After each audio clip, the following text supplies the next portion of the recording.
जरा सोचिए, चांद पर रहना कैसा होगा, जहां पर हम उछल उछल के चल रहे होंगे, जहां पर हमारा वजन बेहद कम हो जाएगा, जीरो ग्रेविटी का लुत्फ और एक एस्ट्रोनॉट की तरह जिंदगी जीने का मौका मिलेगा। सुनने में मजेदार है ना? पर हाँ, चांद पर रहना इससे बिल्कुल अलग होगा। 5 दशक पहले अपोलो अभियानों के बाद इंसान के जहन में चांद पर बस्तियां बसाने का विचार आया, जो अभी तक विज्ञान की कल्पित कथाओं का विषय बना हुआ है। अब हमारे चंद्रयान 3 के चांद पर ऑक्सीजन की खोज के बाद चांद पर इंसानी बस्ती बसाने का विचार और प्रबल हो गया है। लोग अब जानना चाहते हैं कि अगर भविष्य में चांद पर बस्तियां बसती हैं, तो वहां जीवन कैसा होगा। आइए आपको लेकर चलते हैं चांद की रोमांचक दुनिया में और चांद पर बनाते हैं घर और उगाते हैं फसल। चांद पर इंसानी बस्ती बसाने के लिए सबसे पहले हमको चांद पर जाना होगा। इंसानों को चांद पर भेजने में अभी तक एक ही देश सफल हुआ है, उसका नाम है अमेरिका। मानकर चलते हैं कि हम अमेरिकी यान में बैठकर चांद पर जा रहे हैं, तो हमें चांद पर पहुंचने में 4 दिन का समय लगेगा। 4 दिन बाद हम चांद की सतह पर होंगे। अब समय आएगा चांद की सतह पर बाहर निकलकर चांद पर रहने के लिए घर बनाना, खाने के लिए इंतजाम करना, पीने के लिए पानी की खोज करना और वो सब कार्य जो इंसान को जीने के लिए चाहिए होते हैं। याद रखिए, चांद पर यान से बाहर आने से पहले हमें अपना स्पेस सूट पहनना होगा। अगर हमने ये सूट नहीं पहना तो हम चांद पर 30 सेकंड से ज्यादा जिंदा नहीं रह पाएंगे। अगर कोई चांद पर बिना स्पेस सूट या उपकरणों के उतरता है, तो साइंटिस्ट और तमाम रिसर्च बताती हैं कि इंसान की चांद पर बिना स्पेस सूट के जिंदा रहने की संभावना काफी कम है। चांद की सतह पर इंसान ज्यादा से ज्यादा 30 सेकंड तक जिंदा रह सकता है। इस बीच भी उसे कई तरह की दिक्कतों का सामना करना पड़ सकता है। चांद पर रात का वक्त काफी ठंडा हो जाता है। ये तापमान -175 डिग्री तक गिर जाता है। इसलिए अगर आप रात के वक्त चांद पर जाते हैं तो तुरंत आपकी मौत नहीं होगी। आप इस ठंड को करीब 20 से 30 सेकंड तक झेल सकते हैं।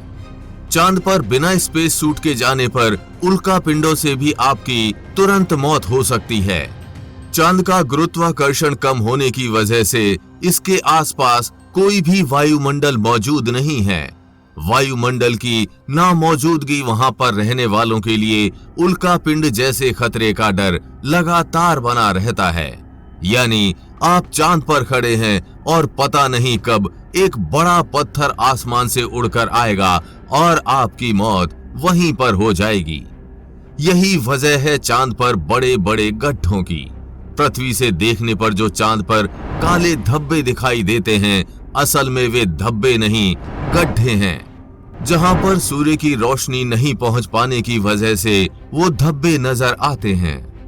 अब साफ है कि अगर हमको चांद पर रहना है तो बाहर निकलने के लिए हमें स्पेस सूट पहनना होगा और वहां रहने के लिए एक हैबिटेट का निर्माण करना होगा, जिसमें चांद पर होने वाले तापमान के परिवर्तन का हम पर कोई असर ना हो, और अगर कोई उल्कापिंड आ भी जाए तो उससे आपको कोई नुकसान ना हो।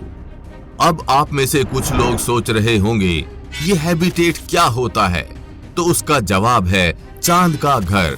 यानी इंसान चांद पर जो घर बनाएंगे वो हैबिटेट कहलाएंगे। और आसानी से समझने के लिए आपके स्क्रीन पर चल रही इस फोटो को देखिए। चांद पर बनने वाले घर यानी हैबिटेट कुछ ऐसे होंगे जिसमें इंसान के रहने के लिए वो हर सुविधा उपलब्ध होगी जो पृथ्वी पर मौजूद घर में होती है। बस इस घर को ऊपर से आवरण इस प्रकार मजबूत दिया जाएगा जिससे उल्कापिंड और बाहरी तापमान का अंदर कोई असर ना हो। चलो, अब रहने का जुगाड़ तो हो गया। अब चांद पर दूसरी जरूरत होगी खाना। जैसे बोला जाता है, इंसान की 3 जरूरतें होती हैं, रोटी, कपड़ा और मकान। कपड़ा हमें स्पेस सूट के रूप में पहनने को मिल गया है। मकान हमने हैबिटेट के रूप में बना लिया है। अब बचा है तो रोटी यानी खाना। आप खाने के लिए चांद पर सब्जियां उगा सकेंगे। 2014 में एक शोध में पाया गया था कि चांद की मिट्टी पर चीजें उगा पाना मुमकिन है। चीन चांद पर सरसों और आलू की खेती कर चुका है। हमारा चंद्रयान 1 2008 में ही इस बात की पुष्टि कर चुका है कि चांद पर पानी है। बस अंतर इतना है कि वो बर्फ के रूप में है। हम इस बर्फ को पिघलाकर पानी बना सकते हैं, जिसके माध्यम से हम चांद पर खेती कर सकते हैं और चांद पर हम कुछ ऐसा उगा सकते हैं जो चांद की सतह पर और मौसम में आसानी से उग जाए और हम उसको खा सकें। चलो, खाना तो हो गया, अब खाने के बाद पीने के लिए पानी तो चाहिए होगा ना। अब जानते हैं चांद पर पीने के पानी के लिए क्या करना होगा। चांद पर जिस पानी के होने की बात की जा रही है, क्या वो सही में पीने योग्य हो सकता है? दरअसल चांद पर सूरज की ओर उत्सर्जित किए हुए प्रोटॉन्स चांद पर सतह पर आते रहते हैं। माना जा रहा है कि इनमें से कुछ प्रोटॉन चांद की मिट्टी में ऑक्सीजन के अणु के साथ मिलकर पानी बनाते हैं, लेकिन ये वैसा पानी नहीं है जो पृथ्वी पर पीने वाला पानी है, और ये पानी भी बहुत कम मात्रा में है। इसका नतीजा ये है कि चांद की मिट्टी अभी भी पृथ्वी के रेगिस्तानों की तुलना में कई गुना सूखी है। इसके अलावा पानी का एक और तरीका है, आपका पेशाब। हैरान मत होइए, ये सच है। अंतरिक्ष यात्री भी इंटरनेशनल स्पेस स्टेशन में रिसाइकल किए गए पेशाब को पानी में परिवर्तित करके पीते हैं। ऐसे ही चांद पर हम पेशाब को रिसाइकल करके पीने के लिए कन्वर्ट कर सकते हैं। एक और चीज है जिसकी आपको काफी फिक्र करनी होगी, वो है चांद पर मौजूद धूल। ये चुंबकीय धूल सभी जगह पहुंच जाती है। ये आपके सूट पर लगेगी और आपकी त्वचा पर भी। पहले के अंतरिक्ष यात्रियों को इससे एलर्जी भी हो चुकी है। ये थोड़ा खतरनाक भी होता है, यानी आप इसे गलती से निगल लेते हैं तो बहुत बड़ी समस्या हो सकती है। लेकिन चांद के धूल की चिंता केवल इंसानों तक सीमित नहीं है, ये मशीनों के अंदर भी जा सकती है, जिससे ये ओवरहीट हो सकती है। इससे पहले कि हम चांद पर बसें, ये सब बड़ी समस्याएं चांद पर हैं, जिसका हल हमें ढूंढना होगा। नासा चांद पर रहने के लिए एक अलग दिशा में भी काम कर रहा है। 2009 में ही नासा ने चांद पर ऐसे गड्ढे खोज लिए थे जिनमें इंसानी बस्ती बसा सके। इन गड्ढों के अंदर 17 डिग्री सेल्सियस तापमान है। ये ऐसा तापमान है जहां पर इंसान आराम से रह सकता है और काम कर सकता है। यानी भविष्य में ऐसे गड्ढों के अंदर इंसानी बस्तियां बसाना आसान हो जाएगा। वैज्ञानिक इस बात पर हैरान हैं कि चंद्रमा के अन्य इलाकों के गड्ढों से ये रहने लायक गड्ढे एकदम अलग हैं। चांद पर दिन 2 हफ्ते लंबा होता है। यहाँ पर तापमान इतना ज्यादा हो सकता है कि धरती पर पानी उबल जाए। ऐसे में इन गड्ढों में रहने लायक स्थितियों का होना खुशखबरी मानी जा रही है।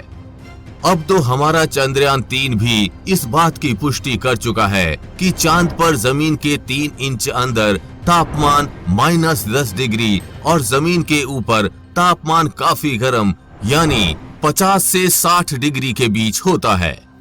इन गड्ढों का तापमान चांद की बाकी सतह से थोड़ा ही बदलता है, ज्यादा अंतर नहीं आता। अगर इनका तापमान लगातार स्थिर रहता है तो यहाँ इंसानी कॉलोनी बनाई जा सकती है।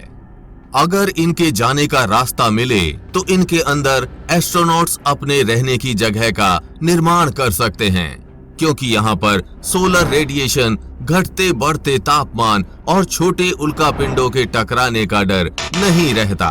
ये चांद की सतह से ज्यादा सुरक्षित होते हैं।